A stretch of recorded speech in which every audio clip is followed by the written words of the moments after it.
بسم الله الرحمن الرحيم. اهلا وسهلا بحضراتكم في بودكاست ملف هذا الاسبوع بعنوان وادي الملوك الاول، وكالعاده في الانتظار مفاجاه متوقعه. عمو شامي، اهلا وسهلا. اهلا يا عم. اهلا وسهلا. وزي ما حضراتكم شايفين الانتاج سخي، جبنا شاي، مفيش اي حاجه. تشرب شاي؟ اشرب انت شاي. اشرب ريد بول. استاذ شامي، ملف الاسبوع ده هو شيء خطير وتم التنويه عنه ان اي حد هيتكلم فيه هيتبرش. بداية كده، هو سؤال سريع: ايه هو وادي الملوك الاول؟ اما انا مش هتكلم يا عم، الناس بتطلع تقول لك انت بتجيب ضيوف ما مش عارفين بيقولوا ايه، مش عارف ايه، وشوف ضيوف تانية يا عم بيعايرونا ان احنا معناش فلوس نجيب ضيوف. الاستاذ صاحب الكومنت اللي على اليوتيوب، انت هتشوف الحلقة دي، اقسم بالله ما معانا فلوس نجيب ضيوف. اقسم بالله ما معانا فلوس نجيب ضيوف. انت دخلت هلفتني بالكلام، دوست على وشي، بس على وش انا. دوست على وشنا. وبعدين ثانية واحدة، انا هجيب شخص فاهم ايه في الهالوين؟ هجيب مين يعني؟ هجيب حزلقوم بالموزة بتاعته؟ هجيب مين يفهم في الهالوين يعني؟ هو ده اللي يقول لي على معلوماتي يا عم؟ ادخل جوجل يا عم. اجيب مين غير مستر جوجل يعني؟ ذات نفسه هو اللي يكون عنده معلومات عن الهالوين. حلو. او حد اسكندنافي. طيب، وحلقة النهارده هنجيب مين يتكلم عنها؟ في ناس تتكلم عنها؟ لا في ناس بس بياخدوا فلوس كتير قوي. بفلوس يا جماعة يعني انا في كذا حد كلمته بصراحه، في ناس باحثه في المصريات كلمتهم طلبوا فلوس، وبريك. وفي مدرسين بتوع دكاتره تاريخ كلمتهم برضو. في واحد فيهم قفل السكه في وشي. طيب اهو تمام. ولما بعت لهم اللينك بتاع الصفحه يعني مش عارف ليه اول ما شافوك قفل السكه في وشي. يعني اكيد ما تحملوش جمال القناه. وفي مدرس اعرفه يعني معرفه شخصيه. انا عندي يعني حد صاحبي كان معايا في ثانوي وكده، ولما اتخرجنا هو دخل تاريخ والكلام ده وبقى شغال مدرس يعني. حلو. فلما كلمته قال لي تمام في نص السنه ابقى اجي لك. قلت له لا انا عايزك دلوقتي. قال لي لا مش فاضي الحقيقه. ده عنده التزامات في برنامج تاني. وبعدين راح قايل لي لا بصراحه اصل القناه ما عليهاش يعني مشاهدين كتير قوي. فانا يعني شدني الفضول ان انا اخش اشوف مدرس ابتدائي لماده الدراسات الاجتماعيه ابتدائي يكون عنده فولورز قد ايه. لقيت عنده 400 وحاجه الف. اصل انا لو وهله كنت هقول لك يعني هو مين لا ما انا ما رضيتش عارف، ما انا مش متسرع واهوج زيك، انا مش متهور. يعني فانا ما رضيتش اقول له انت مين عشان تقول لي بس القناه ما عليهاش. فلقيته مره واحده دخلت اللي هو انت جايب لي واحد عنده 400,000 انا ما هيستوريا كنتش اعرف هيستوريا ايه. 400,000 فولور على يوتيوب، على يوتيوب مش على تيك توك، على يوتيوب عشان بينزل يعني بينزل اللي هي ليالي المراجعه والكلام ده. فليالي المراجعه عنده بتجيب من المليون والحاجات دي مشاهده. وفي ابتدائي بس. في ابتدائي طيب استاذ صاحب الكومنت، انا هجيب اسمك وهقول لك والله ما اديك زي ما حضرتك شايف بنتهلفت من اللي جاي من اللي راح واللي جاي، ناقص بس حداد يجي يقفلها. طيب فعشان خاطر يعني ايه الدنيا تبقى كويسه ونعرف نجيب ضيوف. فما تنسوش تعملوا شير وسبسكرايب وتفعلوا زر الجرس. باين فعلوا الجرس، تفعلوا زر الجرس وقولوا لحبايبكم ويعني هنحط رقم فودافون كاش هنا عشان التبرع عشان نجيب ضيوف. احنا عايزين رقم فودافون كاش تبرعوا عشان نجيب ضيوف، وما عندناش فلوس نجيب بيها بطاطين. انتوا متخيلين؟ والنداء لرئيس البريد المصري، اقسم بالله البن ما جه، وحياه امك البن، والله العظيم البن، احنا بنموت. قبل اي حاجه يا استاذ شام، وادي الملوك الاول ده ايه؟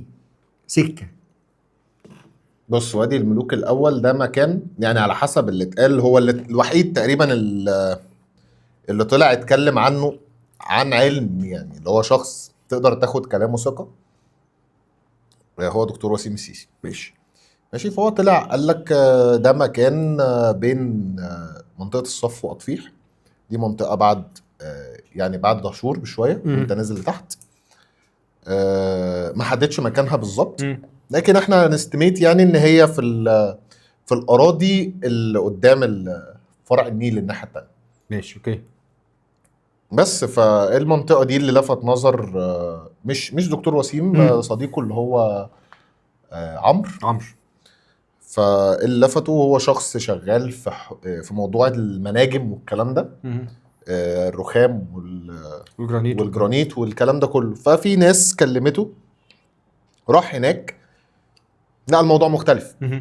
فراح مكلم دكتور وسيم السيسي قال له ده انا كنت في المنطقه دي فيها بلوكات من التريستا. تريستا اللي مش موجود منها غير 2 في مصر، غير في مكانين في مصر، وكل واحد فيهم 300 وشويه كيلو متر اللي هو في العريش، والتاني 800 وشويه اللي هو تحت في اسوان. فالمسافه كبيره قوي.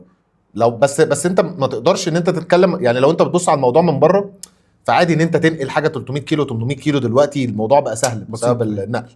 بس انت بتتكلم على حاجه قديمه، هم ما كانوش يعرفوا ان هم قديمه لحد ما دكتور عمرو حفر في التبه اللي فيها اللي باين فيها الرخام ده، لقى ان العمق 8 متر وفي تحت 8 متر في 40 سنتي زلط، 80 سنتي بازلت، وفي تحتهم 2 متر حجر جيري. ده الوصف اللي هو قاله في الحلقه في اللقاء اللي طلع فيه. والموضوع ما كانش على بلوك واحد، ده كان اكتر من بلوك وكلهم معمولين بنفس السيستم، تحس ان هي اسطمبه. اوكي، ما هي كلها واحده.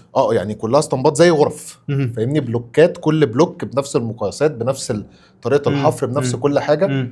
فده حاجه من اتنين، يا اما معبد يا اما هرم بشكل ما. وقال ان هو هرم، انا اشك ان هو هرم مدفون مثلا او حاجه زي كده. فانا شايف ان هو معبد بشكل اكيد، يعني ده معبد. طيب هو ده الستايل في بنى المعابد، كانت بتبقى بلوكات زي غرف، وكل غرفه بيكون فيها يا اما مقبره معينه، يا اما اوضه الحفظ حاجه معينه، يا اما سجل بيتسجل فيه حدث تاريخي معين او قصه تاريخيه معينه. طيب هنا السؤال، هنا ليه تم تسميته وادي الملوك الاول؟ ايه اللي خليته اول؟ ما هو ده مش تم اكتشافه، او هو من امتى؟ ما هو لما قال لك، لما كشفوا على الاحجار دي قال لك ان الاحجار اللي في المنطقه دي عمرها لا يقل عن 10,000 سنه.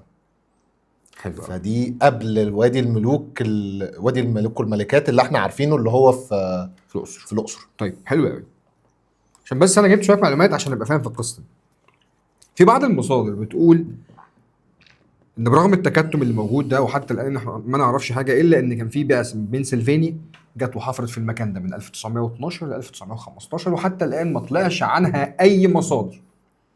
بس الكلام ده اصلا ما كانش لسه 1912 دي ما كانش اصلا لسه يعني اكتشفوا المكان ده على حسب قول الدكتور وسيم. سيبك من الدكتور وسيم، لان الدكتور وسيم اصلا في حاجات كتير انا هجي لك عنه. حلو الكلام. طيب احنا من 1912 ل 1915 مصر كانت تحت الاحتلال البريطاني، دي اولا. ثانيا بنسلفانيا هي في امريكا، ومعظم البعثات اللي كانت بتيجي تنقب هي بعثات انجليزيه، لان الموضوع بيحتاج تمويل كبير. ويا يا لا، انت عندك توت عنخ امون خدت وقت قد ايه عشان تلاقيه؟ دي حاجه خدت وقت كبير. وفي الاخر بعد ما درسنا التاريخ اكتشفنا ان كارتر هف نص المقبره في جيبه ومشي. دي حاجه. الحاجه الثانيه، ليه ما تمش الكشف عن كل ما هو داخل هذه المنطقه؟ انا مش بقول لك حوالي ملوك، ممكن تكون المنطقه المحيطه. يعني انا لما رحت سقاره كبيره مش صغيره زي منها تل المدير وي انت في سقاره ما بين كل متر ومتر جبان.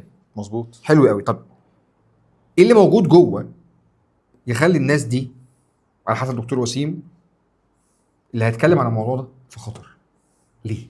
قول لي رايك.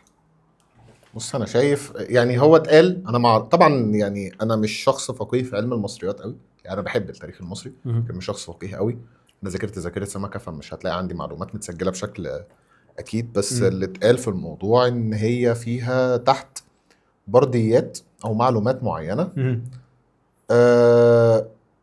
مش هينفع ان هي تظهر دلوقتي، اللي هو محتاجين تحضير لظهورها، لان هي معلومات مهمه هتقلب كيان العالم المفروض والكلام ده كله. وطلع نظريات ان هي المعلومات دي ما ينفعش تطلع، وتم التكتيم عليها زي ما طلع تكتيم على حاجات كتير زي ما احنا قلنا في الحلقه، مثلا موضوع الطاقه النظيفه والكلام ده. فاتقال ان الحاجات دي فيها برديات، فيها سر التحنيط وفيها سر الطاقه اللي كانوا بيستخدموها وقت الحضاره المصريه القديمه، وفيها طرق تشغيل الاهرامات والكلام ده. احنا كلنا يعني مؤمنين ان الهرم ده اكيد مش مقبره، ده طبعا مش تربه، يعني دي مش تربه، يعني ده مش شكل الهندسه البنائيه في الموضوع ده. يعني المصريين القدماء كانوا معروفين بالدقه بتاعتهم في الهندسه البنائيه، لكن الحضاره المصريه عامه فيها الغاز كتير قوي بتقول ان الناس دي ما كانتش بتشتغل كده عادي. تمام.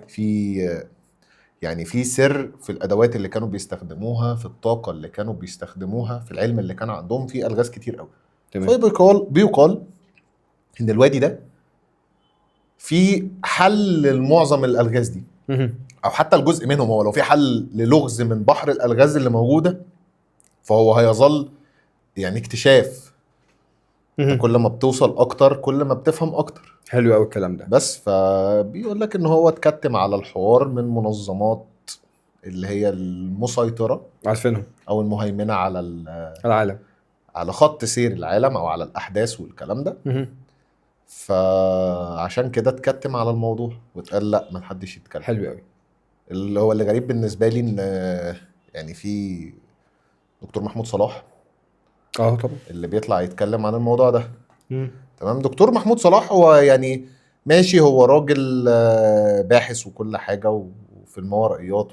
يعني ايه؟ بص انا عايز اسالك سؤال. انا مش عارف يعني ايه باحث في الماورائيات. يعني ايه دكتور في الماورائيات؟ عشان ما بقول لك عشان ما تجيش تسالني يعني ايه باحث في الماورائيات. هو يعني عارف السرد بتاعه بيتكتب فيه كده يعني عارف هو بيتكتب الاسم والتايتل بتاعه باحث في الماورائيات وفي علم الماورائيات. بص ايا كان هو شخص ماشي عنده معلومات مثيره للجدل، عنده فيديوهات مثيره للجدل، بيطلع في اوقات كتير يقول اللي يعرف يعمل فيديو زي ده يجيبه لي وانا اعرف اعمل فيديو زي ده. يا جماعه موضوع سهل مؤخرا قوي ان انت تعمل فيديو في كائن فضائي بيتحرك وناس بتشرحه وتحط عليه فلترز وحاجات معينه تبين ان هو قديم. سهله جدا. فهمني. وهو بيجي يقول لك اصل في ناس عملوا تحليل لصحة الفيديو وحللوا الفيديو وقالوا لا ان هو صحيح و100% والكلام ده. يعني دلوقتي الاي اي ما خلاش حاجة. بس احنا خلينا نتكلم ان هو شخص مش من النوع اللي هو بيجيب ورا، او هو شخص بيطلع يقول المعلومة المثيرة للجدل والكلام ده عشان مش هنقول ان هو بيسعى ورا الترند، بس عشان خاطر يفضل هو في قمة الحته بتاعته اللي هو حته الماورائيات. هو دايما اللي عنده الجديد، هو دايما اللي عنده الاخبار سواء صحيحه او لا، بس هو دايما بيجيب اخبار في موضوع الماورائيات يعني مظبوطه مش مظبوطه بس تعمل قلق تخليك تفكر.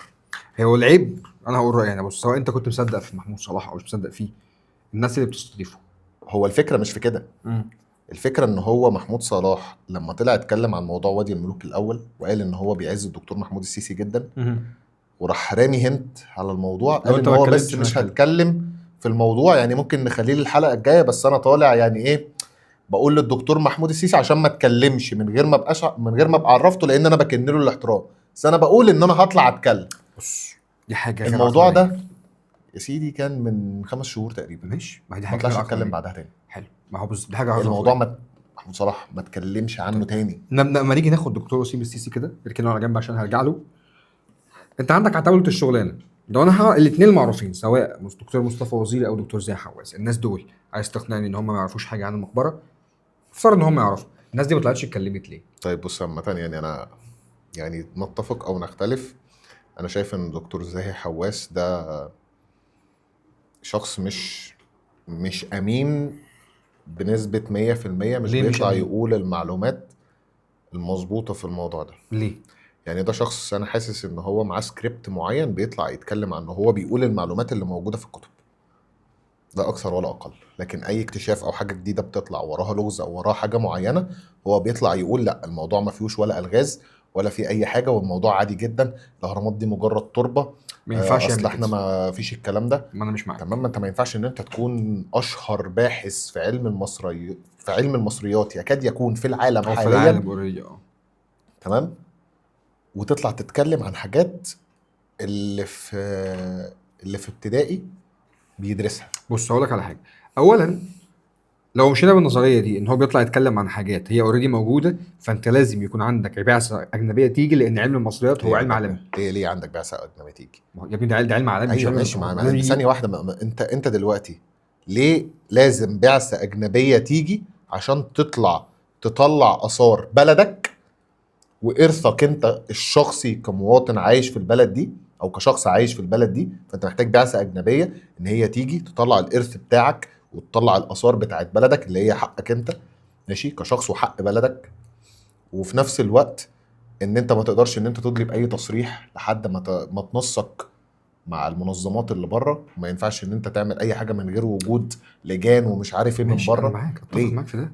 اولا ليه؟ بص اولا خد في الاعتبار ان علم المصريات هو مش علم مصري بس، هو علم عالمي. ده مصري بس. لا مين قال لك؟ علم المصريات علم معترف بيه. ماشي، علم معترف بيه، بس هو حق مصري بنسبه 100%. مين قال لك كده؟ ما انت على ارضك، هل يعني تعالى نتكلم على اللي حصل ساعه سقاره وساعه الهرم الاكبر. ماشي تمام. هل المنطقه دي يعني بتمتلك قلت لك لمصر لاي حد لا. غير لاي دوله غير مصر؟ ما- هل في اي دوله واخداها مثلا حق انتفاع لا. لاي حتى لو 3 ايام؟ لا بس ده مش 3 علمك ايام 4 لوحدك. ليالي يا باشا ده مش فاهمني؟ غردقه. لا انا بتكلم بجد، يعني هل في حد لا بيستولي على المنطقه دي مش او حد. ليه اي نسبه فيهم باي شكل من لا. الاشكال؟ ليه انت لما قلت ان في حاجه في الهرم الاكبر او قلت ان في حاجه في منطقه سقاره كان لازم لجنه من بره لان ده تيجي يا عشان حبيبي. خاطر تفتح انت الاكتشاف؟ طب ما انت ما عندك اليونسكو لازم يخش، دي المنظمه المسؤوله عن اي قطعه اثريه في العالم وموجوده تحتيها. دي ماشي مش ثانيه بتاعتك. واحده موجوده تحتيها ان هي تامنها. لا تحافظ عليها وتيجي تشوف وتجرد يا جماعه دي كذا كذا كذا ملك مصر تحت التراث العالمي، محدش يجي ناحيته. ماشي طيب، واليونسكو ما كانتش موجوده ليه واحنا بنتقلب؟ فين بقى اتقلبت فين؟ بص اتقلبت فين؟ اتقلبت كتير. انت ما اتقلبتش كتير. امتى يا باشا اتقلبت انت ما كتير. اتقلبتش. بص هات لي اكتشاف حصل من ساعه الحمله الفرنسيه، من اول ما اكتشفوا منطقه دندره ومعبد ماشي. حتحور. ماشي. تمام. هات لي اكتشاف تم من الوقت ده لحد دلوقتي راح لمصر بنسبه 100%، مفيش حاجه منه اتقلبت. لا كده كده في قطع اثريه اتقلبت، بس انا بكلمك عن يبقى فين اليونسكو؟ يا باشا لا، ما هو اليونسكو دلوقتي بتيجي دلوقتي اكتشاف اثري، يعني انا كنت في اكتشاف اليونسكو اثري دلوقتي بتيجي يا ابني، انت لسه قايل في اول البودكاست اساسا تمام ان اكتشاف مقبره توت عنخ امون اللي ما كانش من بعيد اتهف منه. تمام. كارتر فاهمني حلو. لا لهف لهفه وتعرف ان هو لهفه. وكارتر المفروض ان هو يتبع لليونسكو. لا ساعتها ما كانش فيه يونسكو، كارتر سنه 22 اكتشفها ولا 20؟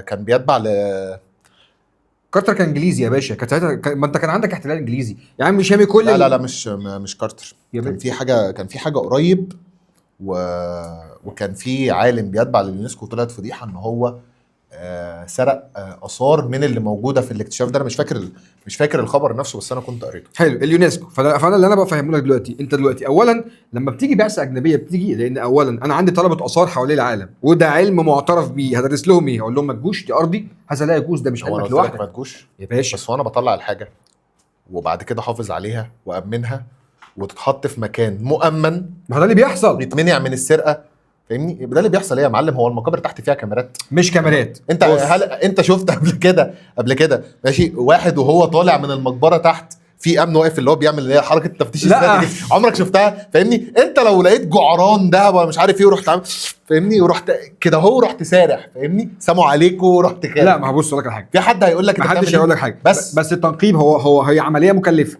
وبالتالي بتيجي بعثه مثلا يا باشا بعثه من امبابه يا جماعه انا هاجي انقب. طيب تمام. ما اسمعني للآخر. انت ما تسمع انا مش بنكر ان في سرقه. انت ما بتسمعش عن تجار الاثار اللي بيفتحوا مقابر بثلاث انفار وطفايه. يا عم انا بتكلم على وشيخ السرقه عامة اللي عشان- بشكل طبيعي، مش السرقه اللي يعني انت بتتكلم ان في سرقه، في سرقه اثار وفي تجار اثار اتمسكوا، بس انا بتكلم على السرقه اللي احنا بتكلم على بنناقشها. تجار الاثار دول ناس لقوا مقبره عشوائيا مم. كده فاهمني، عارف اللي هو على اللوكيشن طلع له هنا مقبره حفر طلعت قماش. انا بكلمك عن حاجه في العلن واليونسكو موجوده، كل حاجه موجوده وتهفت وتبص تلاقي ايه ده اتهفت. هي فين. طيب عشان الموضوع ده كده كبير، بص يا باشا طبقا للمصادر سعادتك احنا قلنا البعثه اللي جت من 2012 من 1912 لحد 1915 مصر ساعتها كانت تقع تحت الاحتلال الانجليزي. حلو يا باشا. اللي اتقال بغض النظر عن كلام دكتور وسيم ان في اكتر من عمود تحت وكل عمود جنبه تابوت. وصف التوابيت دي محدش عارفه، عدد العمدان كام محدش عارفه. وهنا عايز اسالك سؤال، لان عدد البلوكات نفسه مش معروف، هم لسه ما اكتشفوش المنطقه. الفيديو اللي نزل ما صحة ان الفيديو ده حقيقي؟ انهي فيديو اللي نزل للتوابيت، اصلا كنت بتكلم امبارح مع بص هو حوار التوابيت ده اساسا ماشي. انا يعني في حته معينه هو انت لو دورت على الفيديو كامل هتلاقي ان الشخص اللي بيتكلم في الفيديو ده بيقول لك وادي الملكات، وادي الملوك والملكات. وادي الملوك والملكات ده اللي موجود في الاقصر. هو بيتكلم على اكتشاف تم في الاقصر مش وادي الملوك الاول، وده منطقي اكتر لان اصلا وادي الملكات والملوك اللي في الاقصر اوريدي لسه ما تمش اكتشافه بالكامل. اتفق انت معاك اكتشفت اساسا مقبره توت عنخ امون هناك يا استاذي الفاضل. ايه صحه دلوقتي اتقال دول جثث 4 انبياء، بس ده هناك في الاقصر مش في وادي الملوك الاول. الحكايه اتقالت ان هو اكتشفوها في وادي الملوك الاول. لا دور على الفيديو كامل هتلاقي ان اتقال. هنقول ان هي في الاقصر. هل شائع ان يتم انتهاك مقابر الانبياء؟ لا هو انت اكتشفتها يا باشا يعني ايه هو انت ما اكتشفت؟ انتهكتهاش. يعني ايه اكتشفتها؟ هو ما انت مش هتطلعها؟ هو انت شايف انت شفت يعني اللي ماسك الفيديو ده طلع جثه النبي يا وهي ورقص باشا معاها صلصه. انت مش هتطلعها دلوقتي يا عمنا، عشان بس ايه نرجع للنقطه الاولانيه. في كل تابوت جنب عمود مكتوب على التابوت قصه هذا الشخص. طب انت اكتشفت جثث الانبياء اللي قبلها ازاي؟ مفيش يا باشا، هات لي نبي على وجه الارض معروف مكانه. ما عندكش غير نبي سيدنا محمد عليه الصلاه والسلام وكنيسه بيت لحم فقط. طيب ماشي ما دول موجودين. حلو قوي. انت عرفت منين ان هم موجودين هنا؟ يا باشا من الادله التاريخيه والادله الدينيه. ماشي ما انت برضو ثانيه واحده. هو انت لو عارف هو انت عارف تاريخك كله؟ لا عارف تدخل طبعا. لا طبعا مش عارف. بس فدي حلقات ناقصه في التاريخ عامه. طب حلو قوي، نروح بقى نطلع جثث الانبياء دي. مش هتطلعها يا مصطفى. بس انت عرفت ان مكانهم هنا. وبعدين ايه الاثبات اصلا؟ هو انت ثانيه واحده. مصطفى مين؟ لا مؤاخذه كساب. انت الموضوع. ما هو انت هتعرف منين اصلا ان دول جثث انبياء؟ انت الفكره ان انت حطيت ان هم دول جثث انبياء وما ينفعش يتمثل بيهم، ما ينفعش نلمسهم، ما ينفعش نعمل سواء الفيديو طلع قال لك الكلام ده. اللحم زي ما هم كانوا ناقص يكلمك. طيب ماشي ما هو انت اصلا انت عشان تعرف هل دول جثث انبياء ولا لا انت لازم تعمل لهم تحليل. ولو عملت له تحليل هتعرف مين ده. ما هو انت لما تعمل تحليل فاهمني وتحاول ترجع بالدي ان ايه دي، هم ليهم طريقه ان انت ترجع بالدي ان عرفت بالدي ان ايه توصل للشجره المعينه والشخص ده من كذا لكذا، عايش من كذا وتوفى من كذا. طيب انا عندي 20 واحد عاش الفتره دي. انت هتحاول تربط بالادله بس والكلام ده يا استاذي الفاضل انا معاك فاتفق في ده. عرفنا. هو انا قلت لك ان انا متفق معاهم ان هي. لا انا مش متفق، بس ان اللي اتقال ان 4 انبياء يا عم ده راجل صعيدي. ده راجل صعيدي غلبان شغال في الموضوع نفسه فاهمني. وطلع قال لك هو بص لقى الجثث ده مش صوت راجل صعيدي يا اسطى. الجثث اللي جوه ثانيه اللي بيشتغلوا هناك دول بيتكلموا لغات احسن. الفيديو بالصوت ده مش صوت راجل صعيدي. لا صوت راجل صعيدي. ركز على اللهجه هتلاقي صعيدي. انا راجع الفيديو تاني. باين ان هو صعيدي قوي. طيب. حتى لو بيحاول يتكلم باللهجه المصري بس باين التعطيش الصعيدي في اللهجه بتاعته. ماشي.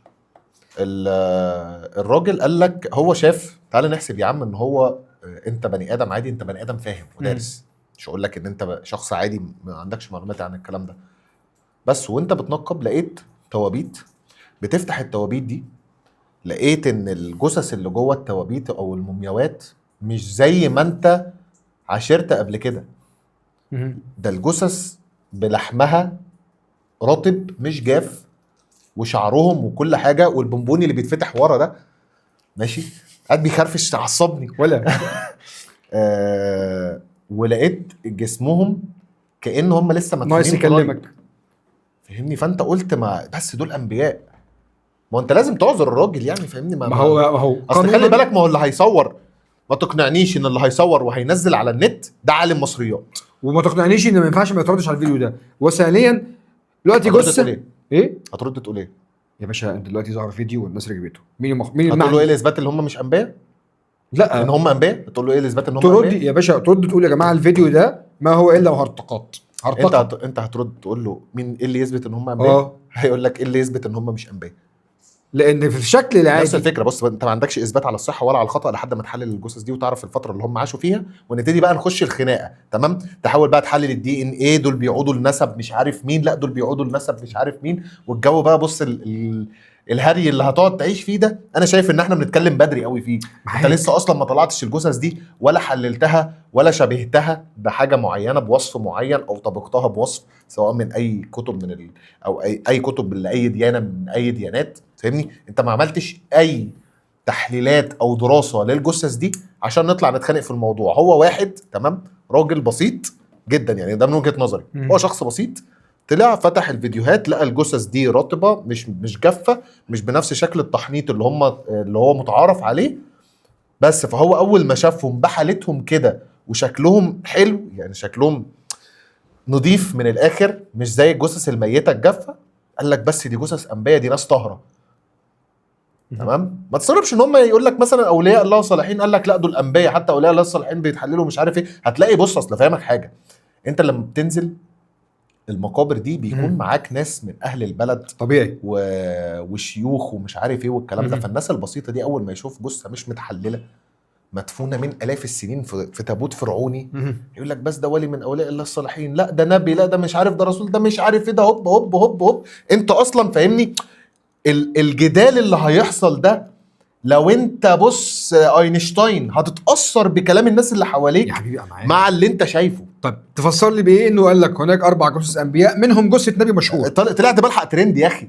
هو ده عارف حاجه عن ترند؟ انا بص انا جايب اخري. يعني انا كنت بتكلم امبارح مع وائل صديقي فقال لي ميك سينس كده. سلمت لي عليه يا باشا حبيبي يا وائل، مش حبيبي. ميك سينس. افترضنا ان دي جثث 4 انبياء، وانا عايز اسالك سؤال في القصه دي، هل من الشائع انتهاك حرمات الانبياء؟ ده اولا. هل انت تعرف اساسا هم انبياء ولا لا؟ ما احنا هنرجع لنفس النقطه. ما هي دي البوينت الوحيده اللي بنتكلم فيها. ما لا انت اصلا تعرف منين هم انبياء؟ انت طب ثانيه واحده. جثث الانبياء لا تتحلل ولا ومحرمه على الارض، صح يا ابني؟ بالظبط هي لا تتحلل ومحرمه على الارض. حلو. فمنطقي ان اي بني ادم بسيط مسلم موحد بالله يا عم بيعبد ورق الكرفس هيشوف جثه من ايام الفراعنه، ماشي، تابوت في مقبره عمرها 10,000 سنه فيها جثه مش متحلله. طيب ده نبي، فاهمني؟ انت بتقول بقى ومش عارف ايه اللي يثبت ان هم نبي. طيب تعالى بقى نيجي لمنطقك انت، انا بكلمك والله العظيم منطق العقل. تمام؟ دلوقتي ايه اللي خلى الجثث دي ما اتحللتش؟ الجدال. تمام؟ انت طبعا مش هتحضر كل الجدالات اللي بتحصل داخليا في الدوله او في وزاره الاثار عامه. تمام؟ في الاكتشاف ده ايه اللي يخليك ما تقولش ان الازهر تدخل في الموضوع قال لك ما اتحللتش يبقى دي جثث انبياء ما حدش يقرب لهم؟ يعلن يا باشا. هيعلن ليه؟ ما الجدال مين قال لك ان الجدال اتحل؟ هو دلوقتي انا هو ثانيه واحده، انت دلوقتي كدوله انت عايز تنشط السياحه، فكدوله بنجيب كلاب كفاينانشلي قال لك بص احنا نحللهم عشان نتاكد ان هم انبياء، عشان لو انبياء نعمل لهم ضريح ومزار ومش عارف ايه والناس تيجي تزورهم. فاهمني؟ جه الازهر ومنطق الدين ولسان الدين قال لك لا دي جثث انبياء وناس طاهره ما ينفعش تنتهك حرمتهم. تمام. ما حدش يقرب له. اقعد بقى في الخناقه دي، فاهمني؟ زي محاكم الاسره اقعدوا 30 سنه، فاهمني؟ شوف بقى هنحللها مش هنحللها، لا حرام، لا الفلوس، لا مش عارف ايه، لا السحر، لا الشعوذه. عندك حاجه اوسخ. بص خش بقى في الجدال ده. في حاجه سنين. اوسخ، ان فعلا لو تم صحه ان دول انبياء، انت لو ما لحقتش تكنترول ان ده مزار اثري مش ضريح الدنيا هتبوظ. طب ثانيه واحده، ما انت لازم تكون تعرف الناس ان هو ضريح، وبعدين لا ضريح، لا ده مزار اثري مش ضريح. طب ثانيه واحده، مزار اثري يعني هيجي سياح وهيدخلوه بالميني شو؟ لا يا باشا هيدخلوه هيتقفل. بالكلام ده هتمنع بقى، يبقى انت ما ينفعش تخليه مزار زي ما انت أثري. بتمنع دخول السياح المساجد الا بطريقه لبس معينه، ده بيتم منعه. طب المساجد دي تمام ليها حرمتها، انت لو عملته وضريح ده ملوش حرمته. انت لو عملته مزار اثري ملوش حرمته. ما هو المسجد يا باشا مزار اثري في الاول في الاخر. ما تنطق يا عم.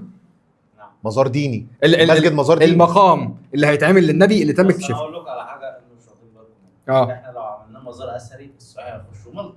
ده اهو اللي عملناه مزار اثري لو عملناه ضريح الناس هتلاقي فيه بقى شيوخ بركاتك. انا عايز بنتي تخلف ويقوم جايب البنت كده، هو النبي ادعي حبي على سيدك النبي ومش عارف ايه والكلام. مش عايز ده. ماشي ببص، ما هو انت حاجه من الاثنين. ما هو انت بتقول احنا ليه ما كشفناش عن الكلام ده. انت متخيل انك يعني ايه تكتشف في جثث 4 انبياء موجودين في مقبره واحده جثتهم ما اتحللتش؟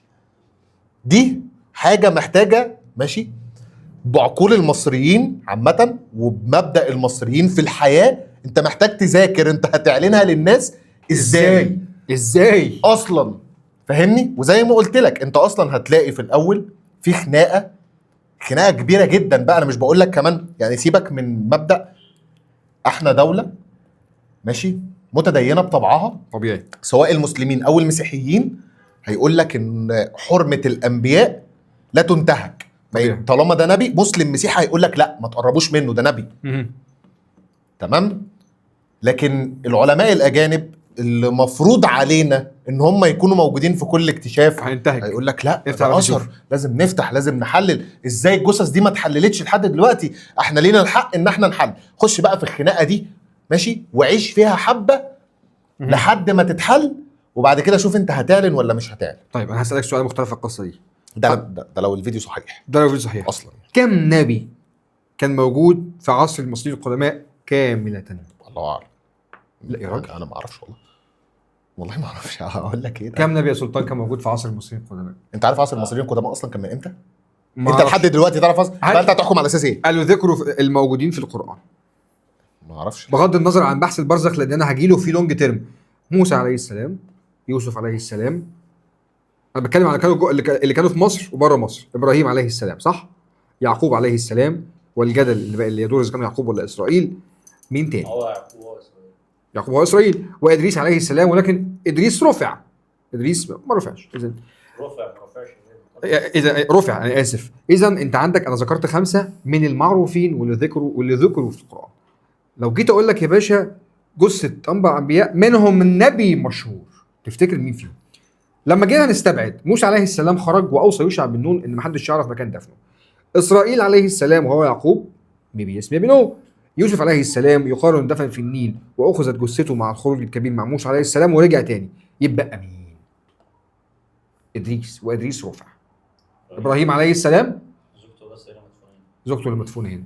مقام ابراهيم، هل دفن فيه سيدنا ابراهيم؟ بدل مقام ابراهيم اصلا مش هنا. في السعوديه.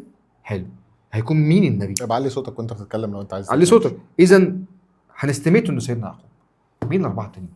ممكن سيدنا يوسف. سيدنا يوسف كان مدفون تحت النيل. او مين قال لك ان هو ما طلعش في فتره من الفترات واتحط في هو مكان؟ طلع ورجع مع موسى عليه السلام، ودي رجع معلومه. مصر. رجع مصر بس مع موسى عليه مين السلام. قال لك ان هو مش مدفون هناك؟ ما هي دي الفكره. وبعدين ثانيه واحده، انت ماشي تعرف في كام نبي اصلا كان في مصر؟ سيبك لا. من اللي اتذكروا في القرآن. المعروفين مش الغير معروفين، لا، في كام نبي عموما ما كانوش موجودين في مصر. بالظبط. لا، هي دي الفكره. في كام نبي عموما انت ما تعرفش عنهم حاجه؟ هل انت عارف كل الانبياء؟ بالمناسبه دي انت نورت دماغي لكومنت جالي على اليوتيوب، انت فكرتني اوريه لك، لان الولد لفها لي لفه حلوه قوي. هقول لحضراتكم. انا كنت عايز اقفله والله العظيم بسبب اللي قاله ده. انت عارف اصلا المشكله في ايه؟ اه ان احنا لو قلنا ان في انبياء اتدفنوا في مصر او في ناس صالحين اتدفنوا في مصر، حلو، فانت هتروح لنقطه ان الاسكندر الاكبر زي ما الناس بتقول. هو ده مؤاخذه عشان خاطر بس ايوه اتفضل. سامعيني كده؟ اه اتفضل يا حبيبي. تمام. اتفضل. ما احنا كده ممكن نقول ان الاسكندر الاكبر فعلا زي ما معظم الناس بتقول هو ذو القرنين، مفيش دليل علمي على انه ذو القرنين. ومفيش دليل ان هو على مش انه مش ذو القرنين. الاثنين مش بس- موجودين، بس- الاثنين حكموا الارض. تمام. يعتبر ايه يعني، الهند ما اتحكمتش، ما كانتش دوله اصلا ساعتها. مهم. ذو القرنين كان شخص صالح، مش لاقيين الكنز بتاعه لحد دلوقتي، مش لاقيين جثته لحد دلوقتي، مش معروف تاريخه لحد دلوقتي زي الاسكندر الاكبر. انت اسمع مختلف الكومنت. عليه. بص، هي اسماء سميتموها وما انزل الله بها من سلطان، مجرد كلام مرسل بلا اي دليل اطلاقا. مفيش صوره واحده للمكان، ومصدر الهبد ده هو وسيم السيسي اللي ملوش اي صفه او علاقه اكاديميه بعلم المصريات. بين قوسين مع تحفظي على روايه الاكاديميه التاريخ. يا درش انت دليلك حرفيا قالوا له. وكمان محمد الملا طلع كويتي مش سعودي. دي الحاجه الثانيه. غلط عندنا انا اسف. اوكي. بعتذر. مصدر المعلومات هو تسريب لكلام بلا دليل. الكارثه ان كل اللي متحمس مش مدرك الغايه من نشر الهبد ده.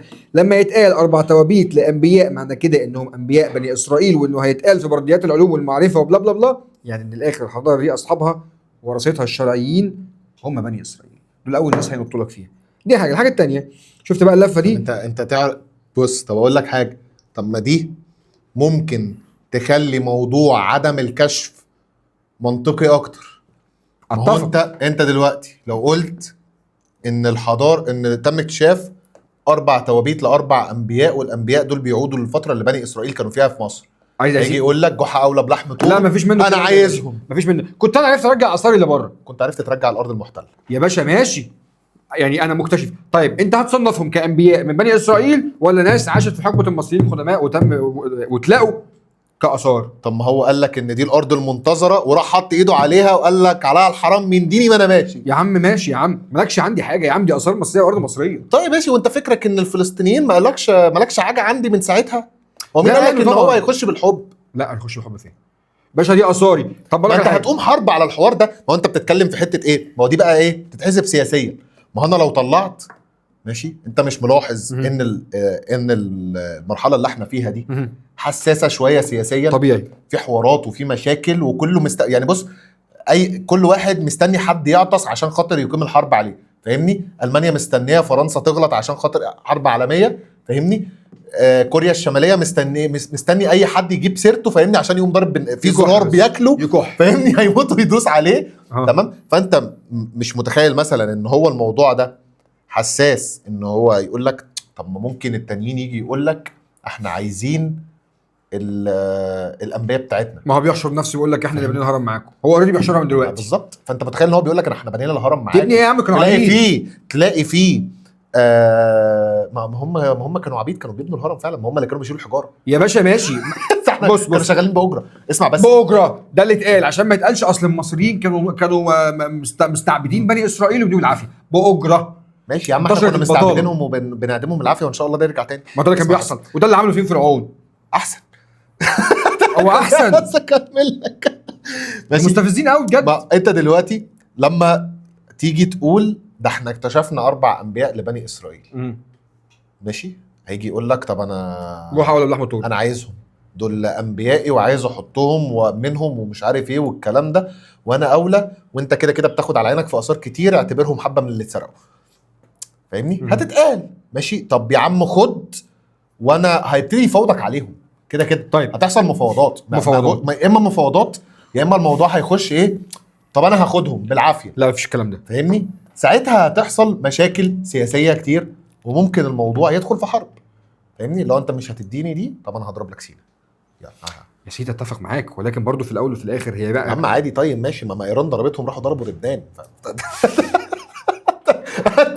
انت برضو بنخش في حاجات غريبه. انت بتحاول تتكلم بمنطق عقلاني عن ناس غير عقلانيه بالمره. انا عايز بس اكمل لك باقي الكومنت. بص بقى، هو خدنا في حته ثانيه.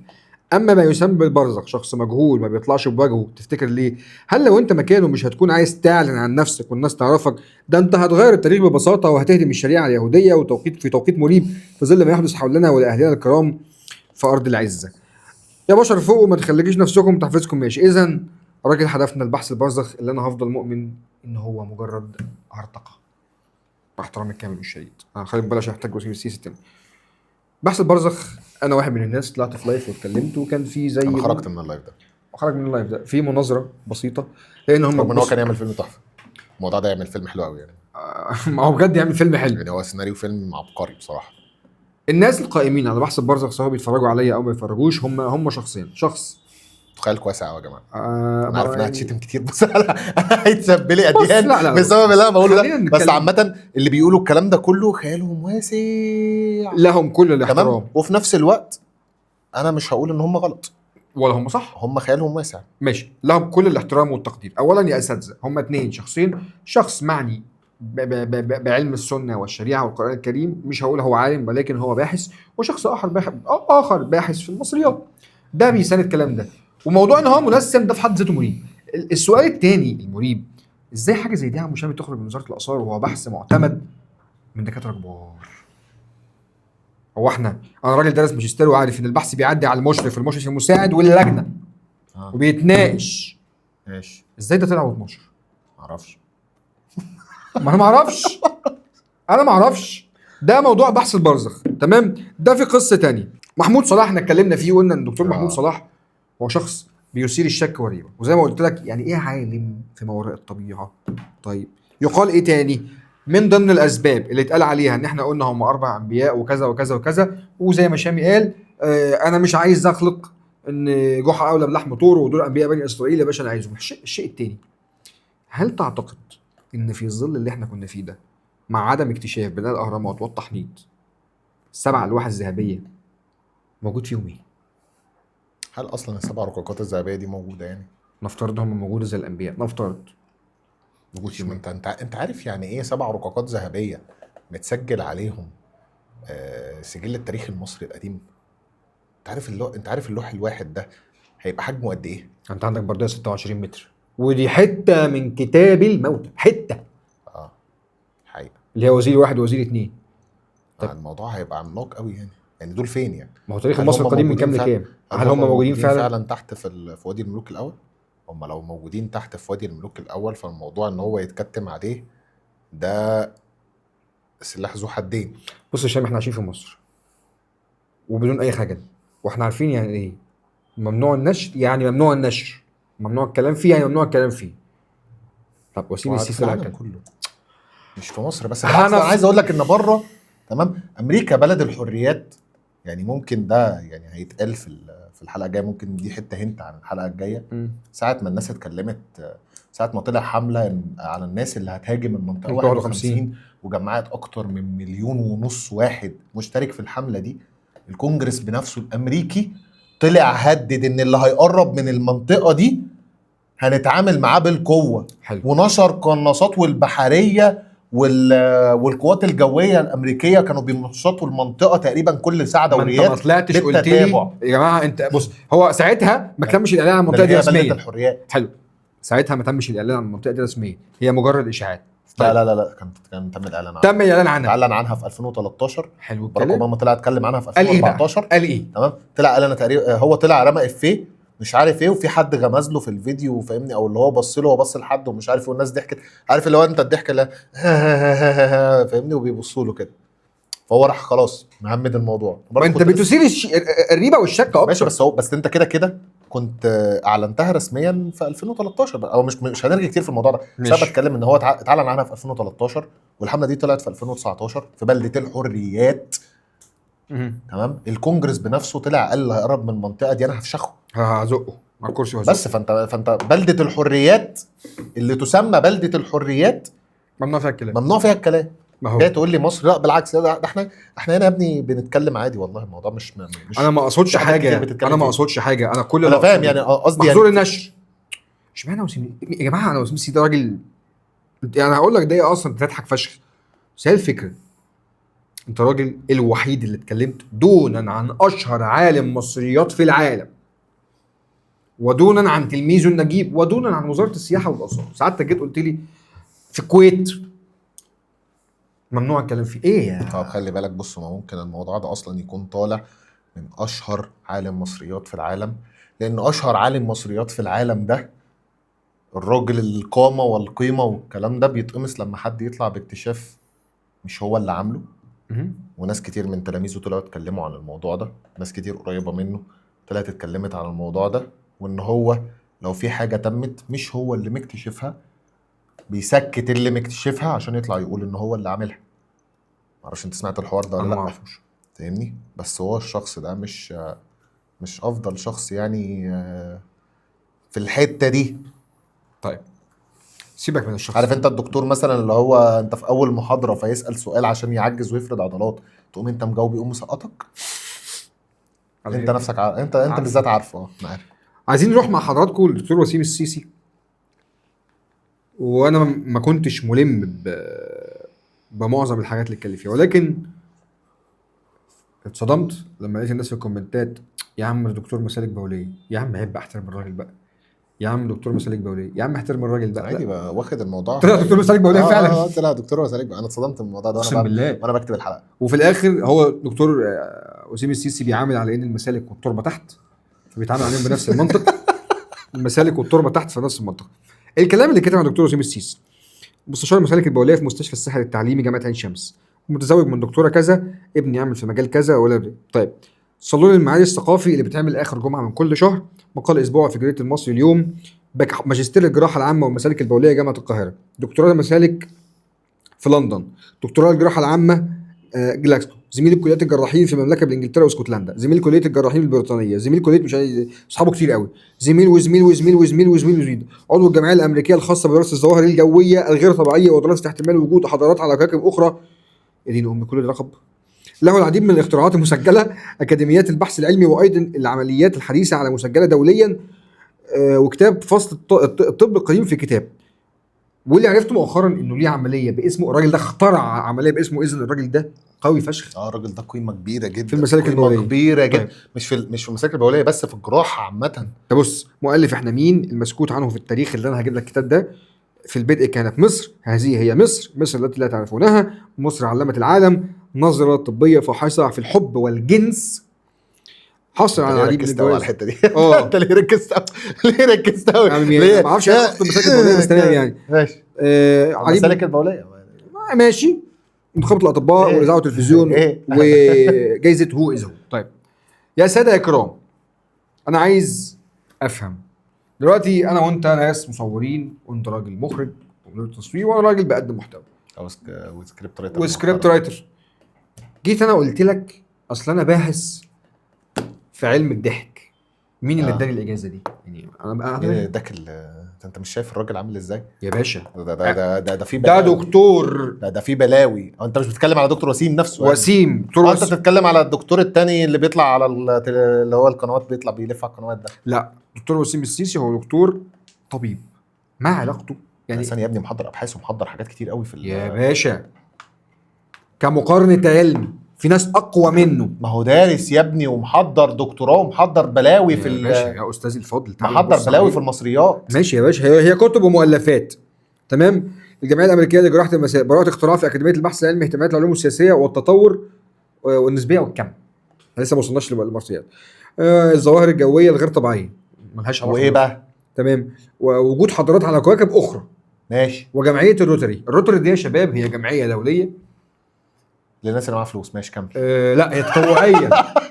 لا الناس اللي معاها فلوس. بص دي للناس اللي معاها فلوس فشخ. ايوه الناس اللي وتطوعيه. اغنياء فشخ. والجمعيه دي ما بتضمش اي حد، ومعظم المنتسبين لهذه الجمعيه في مصر هم الناس اللي بتدعو للمعيشه اللادينيه، سواء بقى فاطمه عمري مين ده؟ براك.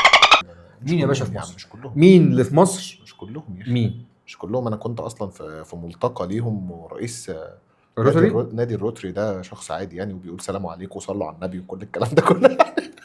عادي يا عم، عادي زي التاني بيقول عادي، واحد ملحد التاني يقول له على الله ان شاء الله، ما لهاش علاقه. طيب ماشي، ما لا ما ينفعش بقى ده. طيب. دي ساركاستيك قوي يعني. ساركاستيك. معظم المنتمين لهذا النادي هي هم ناس وبعدين هم مش لا دينيين يعني، هم ناس لا انا مش لا دينيين، ولكن مش يدعون الى دين جديد. يدعون الى دين جديد. كان اسمه ايه بتاع الكيان، ولا اسمه ايه القعده فيها مش عارف اسمه ايه. كان اسمه ايه؟ كان في بتاع كده عايز افتكر مع حضراتكم، اكتبوا لي في الكومنتات تحت كان اسمه ايه اللي اتعمل والازهر هاجمه، وفي الزنديق اسلام البحيري اللي جاي. انا عارفه الشتيمه القديمه يا اسطى. ما هو الحبيب الجعفري واسامه الازهري مسكوا بتشروا على وشه. فلازم تبقوا عارفين نادي الروتري ده حواليه شك كبير، بس انا هفضل مقتنع حواليه شك كبير. دي حاجه. الحاجه الثانيه، انت كراجل عالم في المسالك البوليه وتطرقت تخطى الحته دي. بجد والله انت اصل انت مركز قوي في الموضوع ده، مش عارف يعني. أنا انت عندك مشاكل مع الدكاتره دول؟ لا ما عنديش مشاكل مع الدكاتره، بس انا اتصدمت يا شامي، مش كده. انا اتصدمت. فالفكره ان انت راجل حياتك جامده فشخ كدكتور مسالك، هتفضل برضو المشكله قدامي يا شامي. دلوقتي حضرتك جيت قلت يا يعني جماعه هو راجل عنده شغف في حته معينه وكمل فيها ما دراسه. عنديش مشكله، ما عنديش مشكله، بس انت دلوقتي قلت يا جماعه ده في اكتشاف اثري ممنوع نتكلم عنه، واللي هيتكلم عنه هيتعرض نفسه للخطر، وسكت. سبتها لي مفتوحه ما قفلتهاش. ده بعد 8 سنين يا باشا 8 سنين، والمصادر اللي بتقول ان المنطقه دي هو شغالين طلع فيها من يتكلم. 2012. هو طلع يتكلم لما طلع يتكلم اول مره، طلع يتكلم ان في اكتشاف كذا كذا كذا ده حصل وموجود، وعمرو تواصل مع وزاره وزاره الثقافه والاثار، وانا تواصلت لا وزاره الثقافه. السياحه والاثار يا ابن ثقافه ايه؟ وزاره الثقافه. هو اتواصل مع وزاره الثقافه عشان وزاره الثقافه ووزاره الاثار تواصل مع وزاره الثقافه ووزاره الاثار عشان يتم التنقيب في المنطقه دي، وعشان يستكشفوا المنطقه دي. والناس ما بتردش عليا وبيقولوا لي حاضر وما بيردوش عليا، فانا طالع بحمل وزاره الثقافه ووزاره الاثار المسؤوليه كامله على ان هم ساكتين على اكتشاف مهم زي ده. ده اول لقاء طلع اتكلم فيه عن الموضوع ده. اللقاء ده كان في 2000 مش فاكر 2008 او 2011. بص يعني هو حاجه في الاريا ده، مش فاكر اللقاء بالظبط كان امتى. استنى هجيب لك وقت اللقاء بالظبط. هي فضيحه كون ان يعني انت راجل بتقول يا جماعه في اكتشاف هنشوف ماشي مهم اهو. استنى بص، اللقاء ده اول مره يخرج كان من 8 سنين على القناه المصريه الاولى، القناه المصريه الثانيه ماشي، بعنوان في برنامج اسمه مصر الاهم. ماشي. الفيديو موجود على اليوتيوب، في فيديو اسمه كلام خطير لاول مره عن وادي الملوك في مصر للدكتور وسيم السيسي. الكلام ده من 8 سنين. انا بقول لك اهو. تمام، من 8 سنين يعني تقريبا 2013 2014 الراجل ده طلع يتكلم وقالها صراحه على الهوا: انا بحمل وزاره الثقافه ووزاره الاثار المسؤوليه كامله، انه ان ده اكتشاف خطير لازم تلحقوه قبل ما يتسرق زي اللي اتسرق.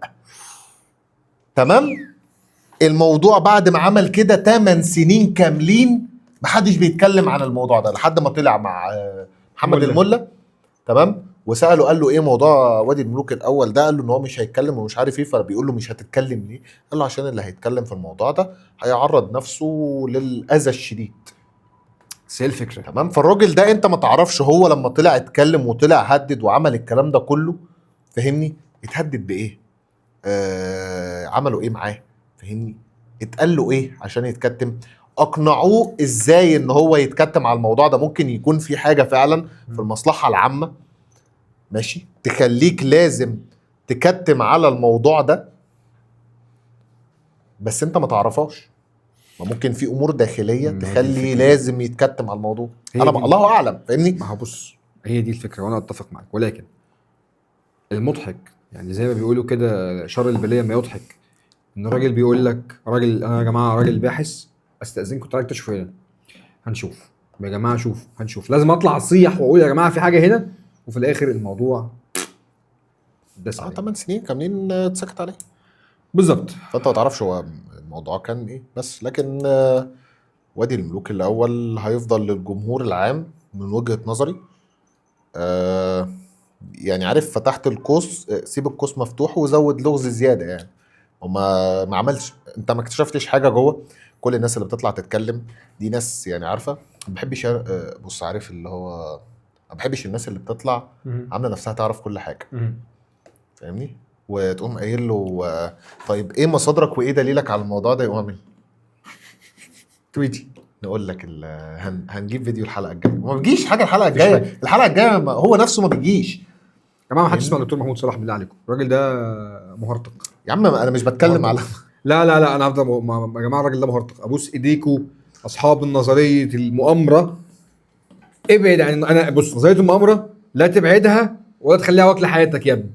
ابوس ايديك ابعد عن شاكله هذه الناس، اعمل زي انا عملت كده، خدت كورس المنتور بذاكره والله اعمل كده. قصه تنميه بشريه وبجد وادرس تنميه بشريه، ادرس التسويق الشبكي. ربنا يبعد عننا اولاد الحرام وولاد صلى على النبي على امك محمد. اخيرا عشان بس ايه تبقى الصوره. انت في حاجه تانية محضرها كاتبها في الورقه دي؟ في يا باشا حاجه تانية. بص يا باشا، كاتب ايه في الورقه دي؟ الكتاب. انا الموبايل ده ابتديت ما احبوش. قول لي يعني. بص يا باشا بس ايه، عشان انا اسف عشان الكتاب معايا PDF برضو جالي من صديق وائل لما قعدنا نتناقش ساعتين. المسكوت عنه يا عم وائل، ظهرت نظريه، ورق ابيض، ظهرت نظريه بتقول هل بني اسرائيل ما كانوش عبيد ولا كانوا اصدقاء؟ يعني هم عبيد ولا اصدقاء؟ يعني ايه؟ بني اسرائيل في مصر كانوا عبيد زي ما انا عارف ومتلقحين في اخر حته في النيل وبيتعاملوا معامله وسخه، ولا هم اصدقائنا في البنى وفي الاهرامات؟ لما نيجي سعادتك نبص على صفحه، معرفش، ما كنتش عايش وقتها. هقول لك انا يا باشا، انا هنا صفحه 12 في كتاب 12. المسكوت عنه، ماشي، بتاع دكتور وسيم السيسو. بص يا باشا بيتقال ايه بقى؟ بسم الله الرحمن الرحيم. لم يترك الله في هذه الحضاره العظيمه بلا شاهد، وكم ارسلنا من نبي في الاولين. سوره الزخرف الايه 6. ولكل امه رسول، سوره يونس ايه 47. ولقد بعثنا في كل امه رسولا ان اعبدوا الله، سوره النحل ايه 36. منهم من قصصنا عليك ومنهم من لم نقصص، سوره غافر الايه 87. شوف يا استاذ الكرام، يقول عباس محمود العقاد في كتابه الله لقد وصل المصريين الى التوحيد، اتفقنا واختلفنا، اخناتون هو اول من دعا للتوحيد، تمام، وكشفوا الليله كلها. وهنا لبروكش قال عقيده مصر هي قمه القمه في التوحيد. كلمه دين جاءت على ايد اوديو المصريه ومعناها خمس، والنون معناها عقيده، والنون الازلي. بيقول لك بقى العقيده الخماسيه عند المصريين القدماء: توحيد، صلاه بعد الوضوء، صوم، حج، زكاه. ايه ده؟ متفق. مش بالشكل ده. لا متفق. توحيد توحيد.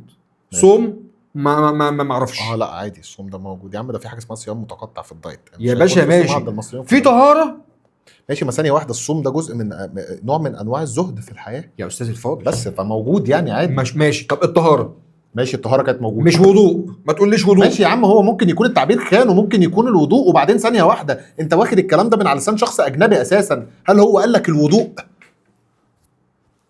مساء الخير. ثانية. مساء الخير، اتفضل. لا استنى. مؤاخذة في الجملة، بس الوضوء في الأصل هو الطهارة. معلش نزل الاشياء. الوضوء هو الطهارة. يعني الوضوء معناه اللغوي الطهارة، اوكي مش الأفعال. مش الوضوء. ماشي، ما ماشي. فيش، ما اظنش فاهمني؟ ان في اللغه الانجليزيه او في اي لغه غير عربيه، تمام، في مصطلح بيفرق الوضوء عن الطهاره او كلمه. ده ترجمه يعني، هو الصوت اللي عندك يعني. انا ما اظنش ان في يعني لفظ لغوي موجود يفرق الوضوء عن الطهاره. انت لو فتحت جوجل كتبت الوضوء بيتهيألي هيطلع لك نفس الكلام لو انت كتبت الطهاره. هو في الفقه الوضوء معناه الطهارة ايوه بالظبط. طيب بس. جنبنا الحته دي، ولكني هفضل تحفظ عليها وهفضل مقتنع عند هبد. السؤال التاني. مش هبد يا مش ابني، هبد، ده المعنى، ده المعجم يا اللغوي. جماعه يا جماعه معجم لغوي. انت ما تقنعنيش ان في حاجه اسمها كاتب تعبير خانه. تعبير خانه، تعبير ما خانوش الكاتب نفسه اللي كاتب الكتاب ده التعبير. وبعدين ثانيه واحده، ما هو الراجل ازهري اهو يا باشا، قال لك في اللغه العربيه الوضوء هو الطهاره. وانهي اله هيسيبك تصلي عنده عريان كده وانت لابس بتاع؟ هقول لك على حاجه عادي يا عم، هات لي لفظ الوضوء في القران الكريم. مفيش لفظ وضوء قرآن كريم. طب ماشي، انت جبت بقى منين لفظ الوضوء ان احنا المسلمين اللي بنتوضا؟ يا استاذ بالظبط. الفاضل، مش القران هو الدليل الاول والاخير ليك؟ خد يلا قول له السنه. خد يلا صح؟ قول له يا واد. هات لي بقى لفظ الوضوء هو اللي اتذكر في القران. لا مؤاخذه، لا اللي اتذكر في القران الافعال اللي بنعملها، اللي هو احنا بنغسل ايدينا لا مؤاخذه ووشنا ولحد هنا في الكوع ورجلينا وشعرنا، صح؟ هو ليه قال لا مؤاخذه عند ايدينا؟ عشان ده كذاب. طيب خلينا ناخد بس اخر صفحه عشان احنا بنختم. لا رد عليا، رد عليه، رد عليا يا رد عم. عليه. هجيب دليل واقول لك. هتجيب دليل وتقول لي لا. هل في لفظ وضوء في القران الكريم؟ انا ما عنديش معلومه عنه. مفيش. تمام. وفي نفس الوقت الوضوء هو الطهاره. هو الراجل التعبير ما خانوش، هو الراجل قال لك الوضوء هو الطهاره، ان انت بتتطهر. ماشي. لو انت عندك في اصلا حوار التطهر نفسه موجود في الديانات كلها. طيب ان انت تتطهر قبل الصلاه ده موجود في الديانات كلها. وبعدين ثانيه واحده، حوار ان انت تداري العوره بتاعتك. ماشي. انت تداري العوره، فكره ان خلي بالك اختلف شيوخ كتير قوي قوي قوي في موضوع ان انت لو الحاجه فوق الركبه ينفع تصلي بيها او لا. العوره. ماشي. ان لو انت اللبس اللي انت لابسه كذكر كراجل لو هو فوق الركبه ينفع تصلي بيه ولا لا. في كتير جدا قال لك ينفع تصلي بيه، وفي كتير قال لك ما ينفعش. واللي قال لك ان هو ينفع ان هو فكره ان انت تداري عورتك، تستر عورتك. تمام. فعلماء الدين اختلفوا منطقه العوره دي منين لفين. مش عايز المصريين القدماء اللي قبل الاسلام يختلفوا. هنقول ان هم اختلفوا. فاهمني؟ فعادي الرداء بتاعهم ده لبسهم. انت لبس الاحرام يا عم، ولبس الاحرام مش مكشوف. شوف بس هو الحته اللي هنا تحت الركبه. تمام. يعني ما انا بقول لك تحت الركبه او فوق الركبه دي اصلا لحد دلوقتي احنا بنكلمك على دلوقتي وناس مختلفه فيها. طيب اخر سؤال عشان الموضوع فاهمني. والحج ثانيه واحده، ما انت عندك اديره وحاجات من دي. فانت اديره ومعابد. ماشي. ومزارات معينه، فانت لما تروح عندها فهتعتبر ده نوع من انواع الحج. يلا مش مشكله. بص اخيرا وليس اخيرا، لكن انا مؤمن ان هم المصريين كانوا موحدين وكانوا مؤمنين بالاله الواحد. ودكتور مصطفى محمود رحمه الله عليه طلع قال لك اساسا ان اسامي الالهه انا هحاول ابقى اجيب الفيديو عشان يتحط في الكومنتس في المصادر بتاع دكتور مصطفى محمود. قال لك ان الاسامي بتاعت الالهه دي تمام مش اسامي، دي صفات. صفات للاله، حاجه كده زي اسماء الله الحسنى. يعني النور، هو مؤيد بحث المرزخ، الموت، الكلام ده. لا، ان المصريين القدماء كانوا موحدين باله اوحد، كانوا مؤمنين باله واحد. تمام. وكان حتى استشهد بايه في القران الكريم عن سيدنا موسى ساعه فرعون، يعني اللقاء بين موسى وفرعون، ان المصريين القدماء كانوا واخدين صف موسى لان هم موحدين بالله وفرعون ما كانش موحد. فاهمني؟ فدي كانت حرب الشعب الموحد بالله ضد الحاكم الظالم الغير مؤمن. دي القصه اللي عندنا عامه في القران واللي موجوده في الديانات. فانت لو حسبتها بالمنطق، فالمصري القديم هنتكلم ان في مراحل كتير هنتكلم عن الشعب نفسه، الشعب المصري القديم، مش عن الحكام، لان الحكام انت حصل عندك غزوات كتير وحصل عندك حاجات كتير قوي، تمام. لكن الشعب المصري القديم من بدايته وهو مؤمن بوجود اله واحد. حلو. واتقال لك ان الاسامي اللي هو رعو ازيس والكلام ده كله اللي هو الشمس والموت والخصوبه اللي هي الرزق والكلام ده كله، دي كانت صفات الاله الواحد، ما كانتش اساميه، او كانت صفات بتطلق على الاله الواحد اللي هو النور والموت والحق، فاهمني؟ والكلام ده كله. انا في ناس بتحتفل باللي انا قلته، يعني انت يلا يا جماعه سقفه. لا الراجل اللي بيطلع يتكلم يقول انا ما عنديش معلومات، استاذ اتفضل اتفرج، معلومات سخنه وبسمسم. يعني هنختم لان كان السؤال الاخير ده هياخد مننا وقت شويه. ايه هو السؤال الاخير؟ طيب السؤال الاخير في صفحه 17 في كتابه. طب خش يلا بينا. المسكوت عنه في كتاب التوراة اليهودية ومكشوف على حقيقتها بناء على علم الآثار. بص يا باشا، الاستاذ اللي ورا الكاميرا اللي بيندى عليا وبيقول لي كفايه، مالكش دعوه. طيب، شعب اسرائيل كما لم تؤيد الأدلة الأثرية رواية الخروج الجماعي من مصر بالشكل والأعداد والطريقة التي تذكرها الرواية التوراتية العبرية، كما لا يوجد دليل علمي. بتسلم عليكم وبتقول لك واحده واحده. أنا هو بيقول لك انت مش طالع لوحدك. طيب، هو بيقول لك إن مفيش دليل علمي وتاريخي على خروج بني إسرائيل من مصر. حلو الكلام. تمام. كما لا يوجد دليل علمي على قصة التجوال في البرية والعجل الذهبي والصعود إلى سيناء. الراجل نفى تاريخيا يا جماعة، نفى تاريخيا إن سيدنا موسى جاب الوصايا العشر. وبيقول لك كمان أما داوود وسليمان فقد وجد تاريخيا. سيدنا داوود يا ابني وسيدنا سليمان، انت تنسى نفسك. أما سيدنا داوود وسيدنا سليمان، والله بقرأ من كتابه. تمام. ولكنهما كانا أقرب إلى رئيسي عشيرة منهما إلى ملكين. يعني في التاريخ والتوراة يقال إن سيدنا داوود وسيدنا سليمان ملوك عشائر وليس ملكين، وده بينفي كلام القرآن الكريم. دي مانجا انمي ناروتو صح؟ والله ده كتابه هو، انا عشان كده بقول لك الراجل ده لا تثق فيه. حلو الكلام. ولم يقوما بالأعمال العظيمة المنسوبة إليهما في التوراة العبرية، فلم يفتح داوود كنعان، بل كانت سيطرته على مجموعة قرى جبلية منعزلة نائية لا وزن لها في منطقة التلال الوسطى في أرض كنعان. كما أن سليمان لم يبني أي هيكل هائل، وحتى المعبد العادي الذي بناه انهدم في الغزوات المتلاحقة لأورشليم في القدس. أجمع العلماء على أن التوراة تجمع لمصادر مختلفة تحت ظروف تاريخية مختلفة لإبداء وجهات نظر دينية وسياسية.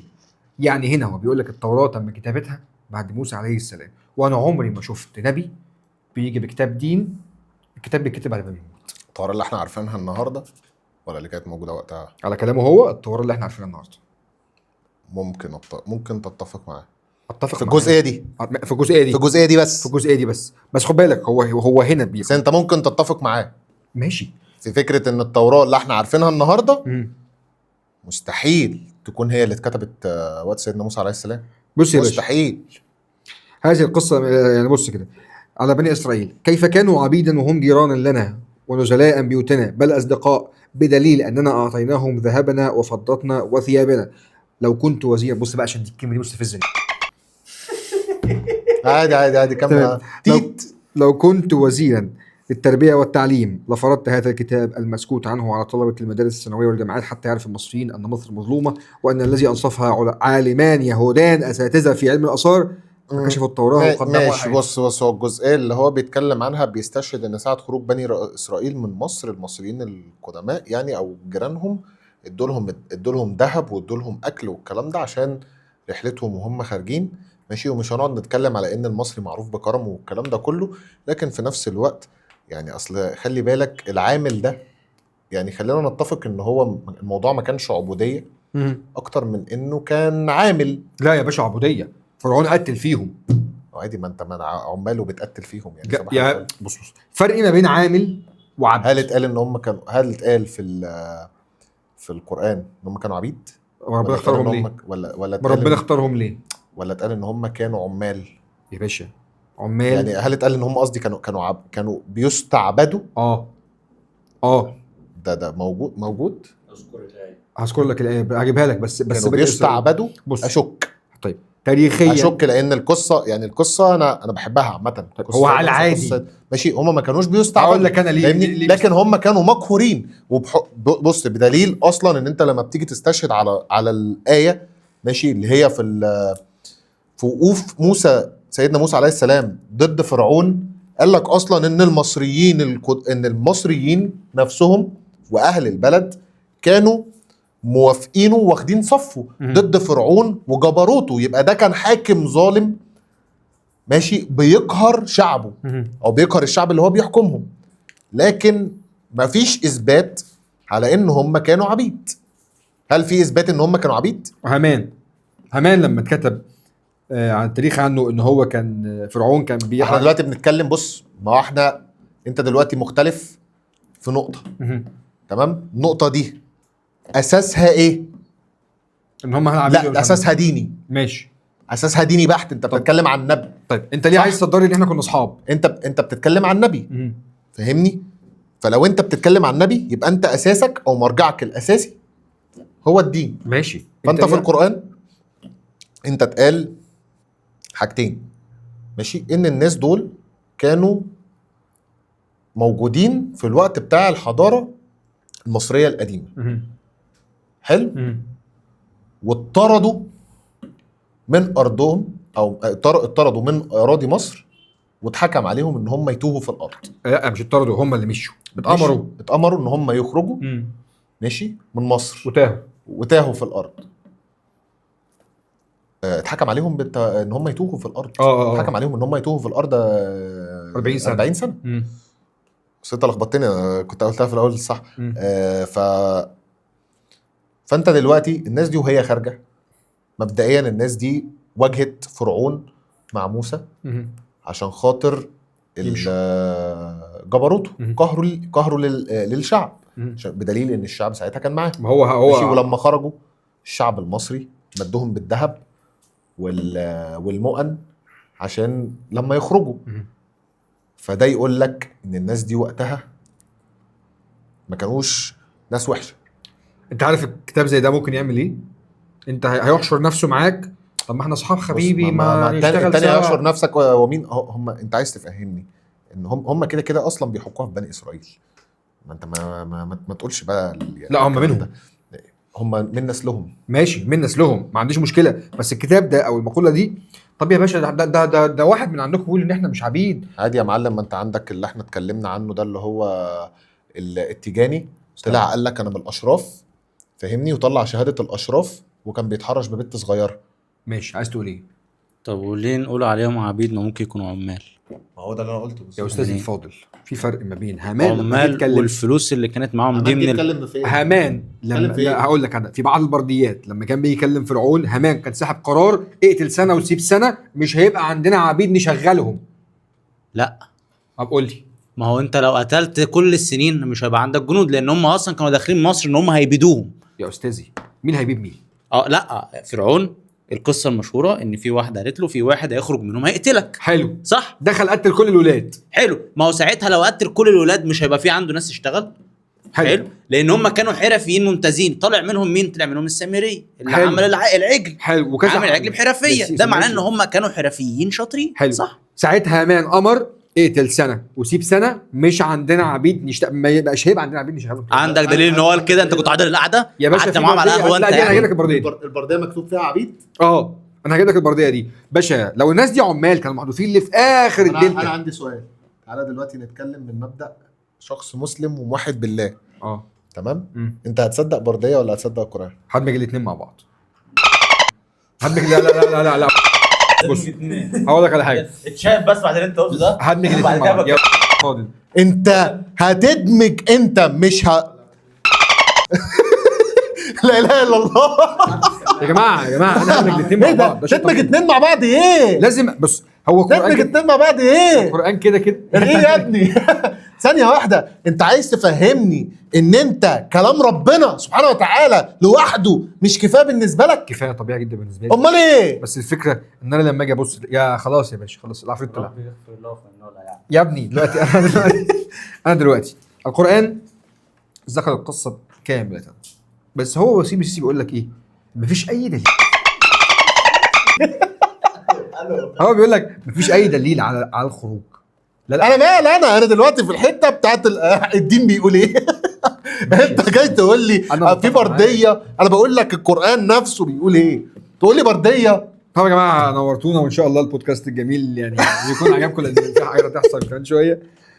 اتمنى يكون عجبتكم، وبغض النظر عن العراك اللي حصل.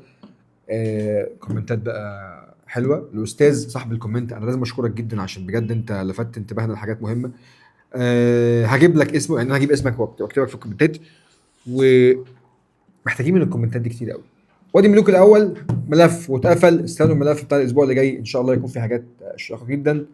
لايك، سبسكرايب، انستجرام، فيسبوك، يوتيوب، تيك توك. حبيبي هنفولو مصطفى كساب على الانستجرام. حبيبي يا عم وائل، حبيبي يا عم وائل، يا مشيطنا يا مصيطنا، ويا حبيبي شياطنا. سلام يا عم وائل.